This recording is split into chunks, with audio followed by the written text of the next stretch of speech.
Chapter 47. The Mapmaker.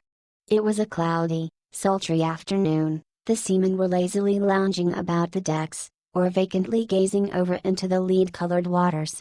Queequeg and I were mildly employed weaving what is called a sword mat, for an additional lashing to our boat.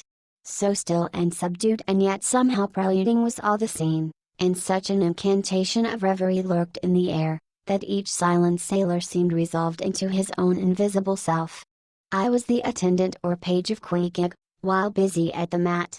As I kept passing and repassing the filling our woof of marline between the long yarns of the warp, using my own hand for the shuttle, and as Queequeg, standing sideways ever and anon, slid his heavy oaken sword between the threads and idly looking off upon the water carelessly and unthinkingly drove home every yarn, I say so strange a dreaminess did there then reign all over the ship and all over the sea, only broken by the intermitting dull sound of the sword, that it seemed as if this were the loom of time and I myself were a shuttle mechanically weaving and weaving away at the fates.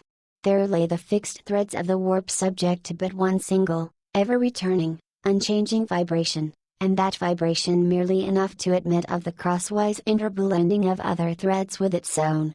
This warp seemed necessity, and here, thought I, with my own hand I ply my own shuttle and weave my own destiny into these unalterable threads.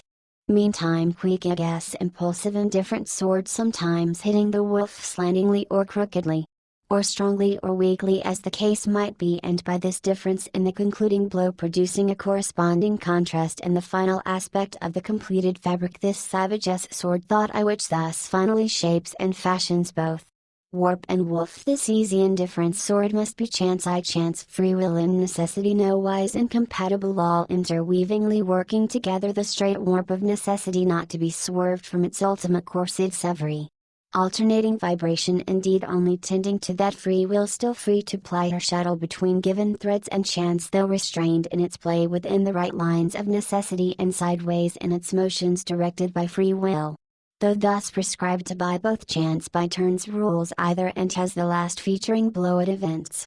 Thus we were weaving and weaving away when I started at a sound so strange, long drawn, and musically wild and unearthly, that the ball of free will dropped from my hand, and I stood gazing up at the clouds whence that voice dropped like a wing.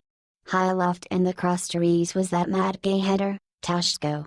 His body was reaching eagerly forward, his hand stretched out like a wand, and at brief sudden intervals he continued his cries. To be sure the same sound was that very moment perhaps being heard all over the seas from hundreds of whalemen's lookouts perched as high in the air, but from few of those lungs could that accustomed old cry have derived such a marvelous cadence as from Tashko the Indianess.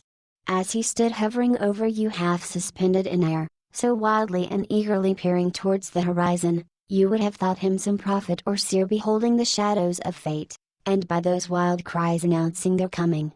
There she blows. There. There. There. She blows. She blows. Where away? On the lee beam, about 2 miles off. A school of them. Instantly all was commotion.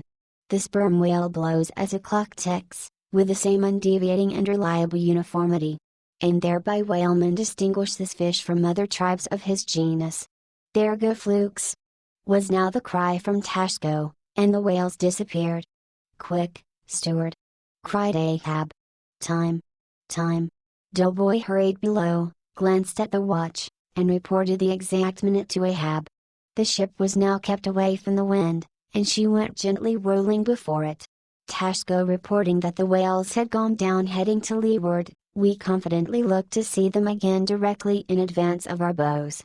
For that singular craft at times evinced by the sperm whale when sounding with his head in one direction, he, nevertheless while concealed beneath the surface, mills round and swiftly swims off in the opposite quarter. This deceitfulness of his could not now be in action, for there was no reason to suppose that the fish seen by Tashko had been in any way alarmed, or indeed knew at all of our vicinity. One of the men selected for shipkeepers, that is, those not appointed to the boats, by this time relieved the Indian at the mainmast head.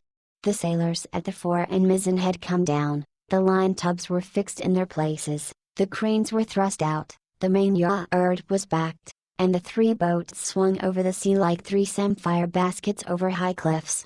Outside of the bulwarks their eager crews with one hand clung to the rail, while one foot was expectantly poised on the gunwale. So looked the long line of men-of-war's men about to throw themselves on board an enemy's ship. But at this critical instant a sudden exclamation was heard that took every eye from the whale.